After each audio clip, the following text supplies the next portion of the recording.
शाळा म्हटलं की आजही आठवतो तो जल्लोष, ती मस्ती आणि सर्वात महत्वाचं म्हणजे ते संस्कार.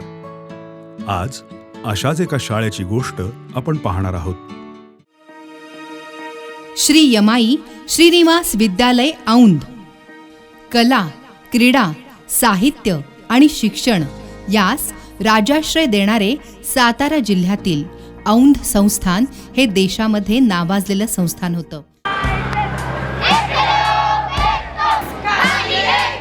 राष्ट्रीय प्रेम या मुलांमध्ये निर्माण झालेला आहे.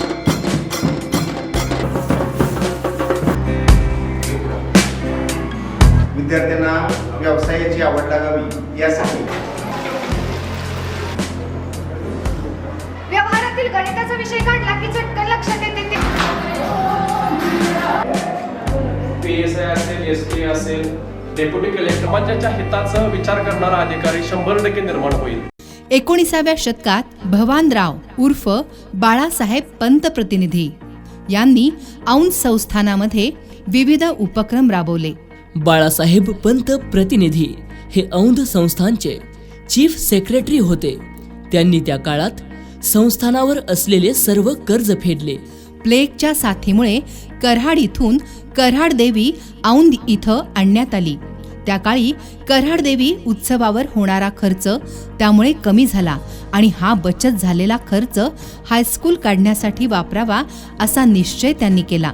1913 साली मुंबई विद्यापीठाची मान्यता औंध येथील हायस्कूलला मिळाली. त्यानंतर खऱ्या अर्थानं हायस्कूल सुरू झालं.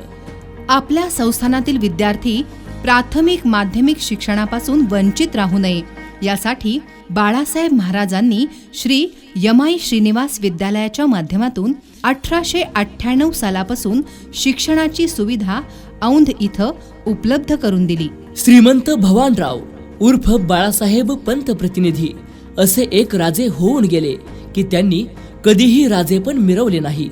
कायमच प्रजेचे हित जोपासणे हेच त्यांचे ध्येय होते. त्या काळी त्यांनी औंध संस्थानातील शाळांमधून तंत्र शिक्षण, शेती, स्वदेशी वस्तूंचा वापर हे उपक्रम राबवले. सूर्यनमस्कार या व्यायाम प्रकारास त्यांनी जागतिक कीर्ती प्राप्त करून दिली. औंध संस्थानच्या श्री श्री विद्यालयातून साने गुरुजी, ग दी माडगुळकर, आप्पासाहेब पंत, शंतनुराव किल्लोस्कर, शंकरराव खरात, के ना वाटवे असे दिग्गज विद्यार्थी होऊन गेले, ज्यांनी वेगवेगळ्या क्षेत्रात आपल्या कार्याचा ठसा उमटवला.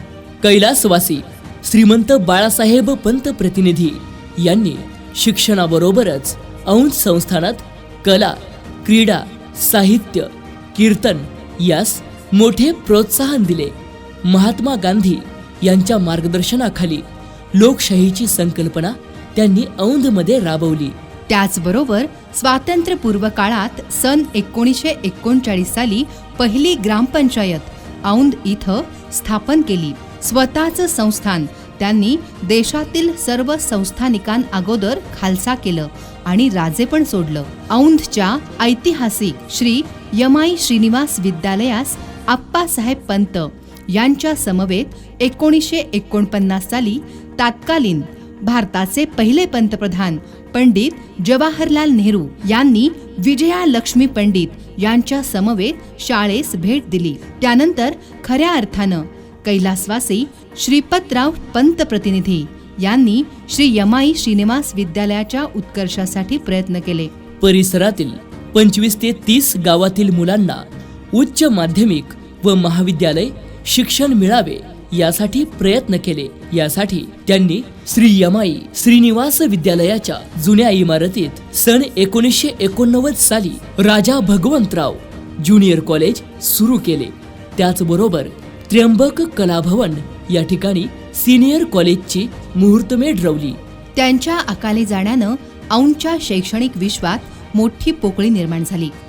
कैलासवासी श्रीमंत भगवंतराव पंत प्रतिनिधी यांनी आपल्या अल्प कारकिर्दीत शैक्षणिक विकासाबरोबरच क्रीडा क्षेत्रास लौकिक प्राप्त करून देण्याचा प्रयत्न केला. त्यांचं अपुरं राहिलेलं स्वप्न पूर्ण करण्याची जबाबदारी अतिशय प्रतिकूल परिस्थितीत श्रीमंत गायत्री देवी पंत प्रतिनिधी यांच्या खांद्यावर येऊन पडली. त्यांनी न डगमगता औंधच्या सर्वांगीण विकासासाठी प्रयत्न केले. सातारा जिल्हा परिषदेच्या त्या पहिल्या महिला अध्यक्ष बनल्या. सातारा जिल्ह्याचे तत्कालीन पालकमंत्री नामदार अजितदादा पवार यांच्या मार्गदर्शनाखाली त्यांनी औंध शिक्षण मंडळाच्या विकासाची मुहूर्तमेढ रोवली. नामदार अजितदादा पवार साहेबांनी औंध शिक्षण मंडळाच्या अध्यक्षपदाची सूत्र हाती घेतल्यानंतर या ठिकाणी असणाऱ्या अडचणीची माहिती घेऊन सर्वात प्रथम त्यांनी श्री भवानी शाळा, बाल विकास मंदिर, त्र्यंबक कला भवन या ठिकाणच्या जुन्या आणि नादुरुस्त वास्तू काढून त्या ठिकाणी भव्य इमारती उभारल्या. औंध परिसरात सुमारे 55 गावातील विद्यार्थ्यांना प्राथमिक, माध्यमिक, उच्च माध्यमिक, महाविद्यालय शिक्षण उपलब्ध करून दिले. त्या ठिकाणी सुसज्ज ग्रंथालय, वर्गखोल्यांची सुविधा, प्रयोगशाळा, विस्तृत, सुंदर, स्वच्छ असे क्रीडांगण, त्याचबरोबर अन्य भौतिक सुविधा मोठ्या प्रमाणात उपलब्ध करून दिल्या. सन 2005 साली या सर्व इमारतींचे उद्घाटन तत्कालीन उपमुख्यमंत्री नामदार R.R. पाटील, नामदार दिलीप वळसे पाटील, माणिकराव साळुंखे, अशोकराव कोळसकर यांच्या प्रमुख उपस्थितीत पार पडले. या कार्यक्रमासाठी विद्यमान उपमुख्यमंत्री नामदार अजितदादा पवार आणि चेअरमन श्रीमंत गायत्रीदेवी पंत प्रतिनिधी यांनी स्वतःहून पुढाकार घेतला होता. औंध शिक्षण मंडळाचे अध्यक्ष नामदार अजितदादा पवार आणि चेअरमन श्रीमंत गायत्रीदेवी पंत प्रतिनिधी यांनी सर्व प्रकारच्या भौतिक सुविधा उपलब्ध करून दिल्यानंतर मागील 18 वर्षात औंध शिक्षण मंडळाच्या सर्व विद्यार्थ्यांनी उज्ज्वल यश संपादन केले आहे. त्यामध्ये शासकीय शिष्यवृत्ती परीक्षा, मैदानी खेळ, वैयक्तिक खेळ, वेगवेगळ्या कला, क्रीडा यामध्ये संस्थेचा नावलौकिक वाढवला आहे. हे सर्व करत असताना औंधच्या सर्वांगीण विकासासाठी उपमुख्यमंत्री नामदार अजितदादा पवार साहेब व औंध संस्थांच्या अधिपती श्रीमंत गायत्रीदेवी पंत प्रतिनिधी अविरतपणे झटत आहेत. त्यांनी शैक्षणिक विकासाबरोबरच औंधचा धार्मिक, सामाजिक विकास, भौतिक विकास साधण्यासाठी प्रयत्न केले आहेत.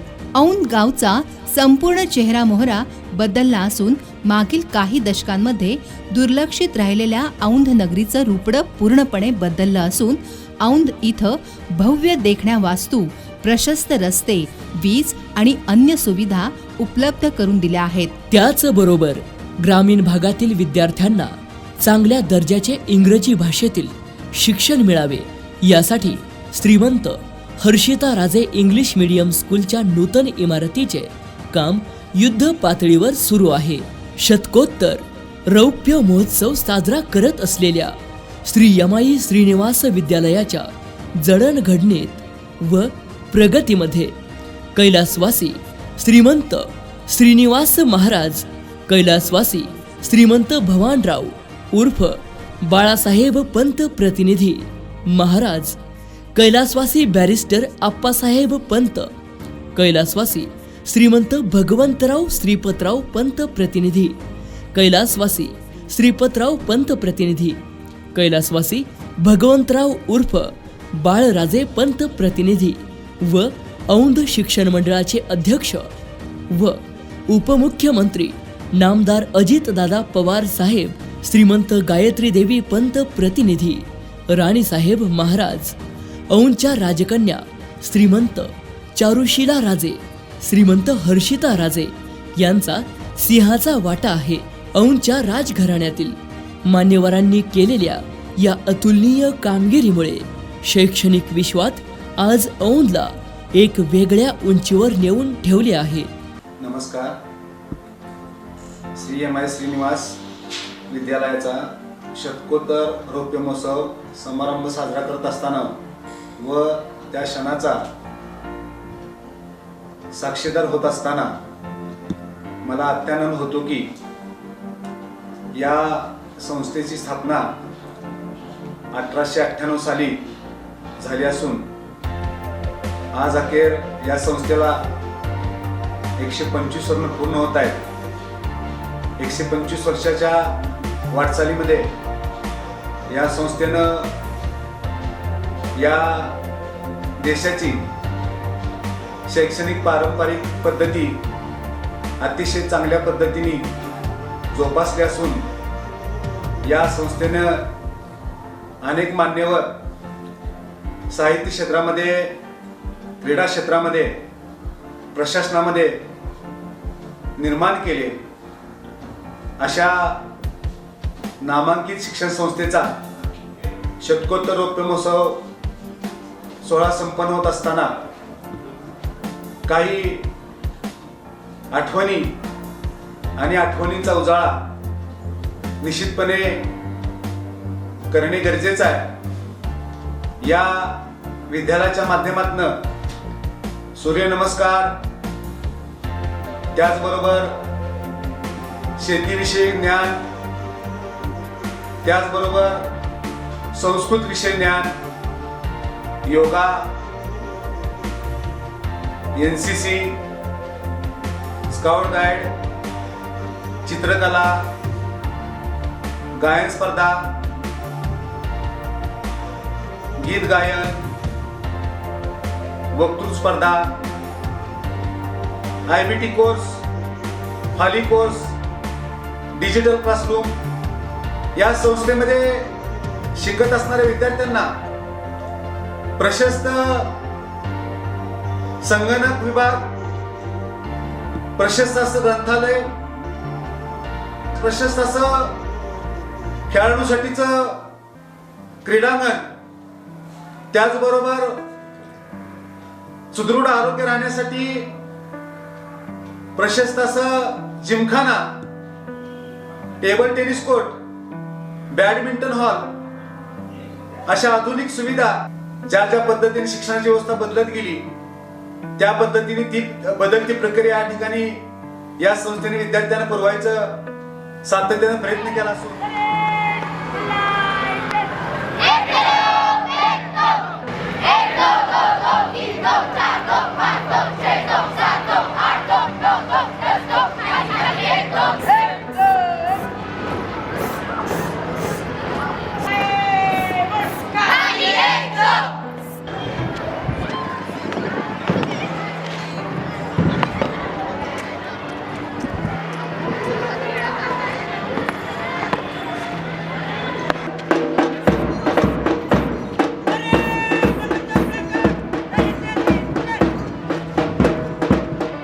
श्रीश्री विद्यालयामध्ये NCC स्थापना झाली 2007 पासून आज 2024 अखेरपर्यंत बरेचसे विद्यार्थी आमच्या शाळेचे विविध कोर्समध्ये भरती झालेले आहेत.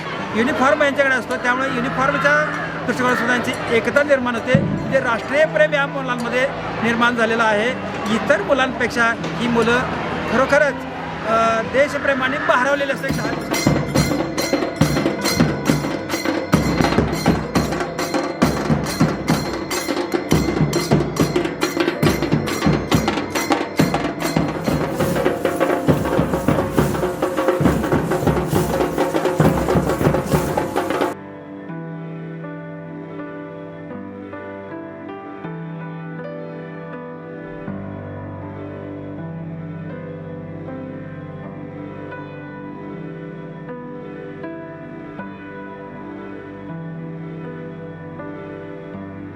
श्रीश्री विद्यालयामध्ये सन 2015 पासून विद्यार्थ्यांना व्यवसायाची आवड लागावी यासाठी संस्थेनं मल्टीस्किल फाउंडेशन कोर्स नावाचा विषय शाळेमध्ये चालू केलेला आहे. त्याच्यामध्ये आमच्या शाळेचे विद्यार्थी काही निर्देशकाच्या मार्फत किंवा त्यांच्या मार्गदर्शनाखाली अशा पद्धतीचं वर्कशॉपमध्ये काम करतात. त्याच्यामध्ये एकूण 4 विभाग आहेत. एक अभियांत्रिकी, दुसरा ऊर्जा पर्यावरण, तिसरा गृह आरोग्य आणि चौथा शेती. या 4ही विभागामध्ये वेगवेगळ्या प्रकारचे निर्देशक येऊन आमच्या शाळेमध्ये त्याचं मार्गदर्शन करतात. सर्व प्रकारची त्याच्यासाठी लागणारी जी हत्यारं आहेत ते शाळेनं उपलब्ध करून दिलेले आहेत. त्याचप्रमाणे लाही संस्थेकडूनही त्याच्यासाठी अर्थसहाय्य झालेलं आहे. त्यामुळं विद्यार्थ्याला भावी आयुष्यात त्याला कुठेही अडचण येणार नाही. त्याच्या ज्या आवडीनिवडी आहेत त्या आवडीनिवडीनुसार त्याला त्याचं काम करता येणार आहे. किंवा इथून पास आऊट झालेला विद्यार्थी आमचा हा रोजगाराच्या रोजगारानिमित्त त्याला कुठं भटकावं लागणार नाही, तो व्यवस्थित आपलं पोट भरू शकेल.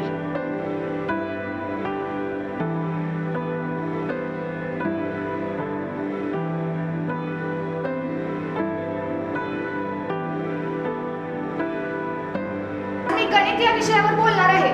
व्यवहारातील गणिताचा विषय काढला की चटकन लक्षात येते ते बाजारात केलेली खरेदी. मग ती देवाची आकडेमोड असो, क्वचित मिळालेली आर्थिक सूट असो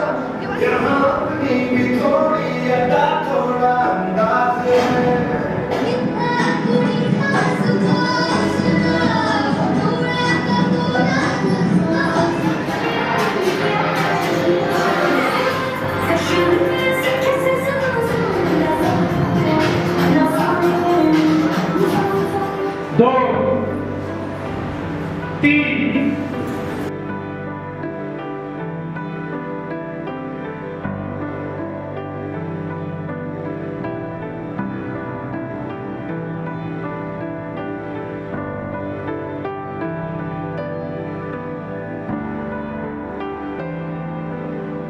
त्यासाठी BA असेल, BSc असेल, डिग्री असेल, अशा प्रकारचे ग्रॅज्युएशन तुम्हाला आवश्यकता असते. विविध प्रकार आहेत. त्याच्यामध्ये PSI असेल, SK असेल, डेप्युटी कलेक्टर असेल, तहसीलदार असेल किंवा इतर 2 स्पर्धा परीक्षा देण्यासाठी आपल्याला काही पातळ्या असतात. पहिली पातळी असते ती प्रिलिमिनरी एक्झाम असते. त्या अडचणींना सामोरं जाण्यासाठी आपली जी मानसिक स्थिती आहे, मेंटली काय होतं. श्री विद्यालयामध्ये गेल्या काही वर्षांपासून स्पर्धा परीक्षा मार्गदर्शन सुरू केलेलं आहे. आता स्पर्धा परीक्षा मार्गदर्शन शालेय स्तरावरती का सुरू करण्यात आलेलं आहे, तर जो अधिकारी घडणार आहे भविष्यामध्ये, जे UPSC देणार असतील किंवा MPSC देणार असतील, या परीक्षांच्या माध्यमातून जे अधिकारी घडणार आहेत, तर त्या अधिकाऱ्यांना लागणारे जे ज्ञान आहे किंवा अधिकाऱ्यांसाठी लागणारी जी परीक्षा आहे त्याची थोडक्यात माहिती. औंधच्या सर्वांगीण विकासासाठी सदैव प्रयत्नशील असणाऱ्या या महान विभूतीचे मानावे तेवढे आभार कमीच असून यासाठी शब्द सुमनेही अपुरी पडत आहेत. आजच्या या शुभ दिनी श्री यमाई श्रीनिवास विद्यालयाच्या शतकोत्तर रौप्य महोत्सवानिमित्त सर्वांना हार्दिक हार्दिक शुभेच्छा. धन्यवाद.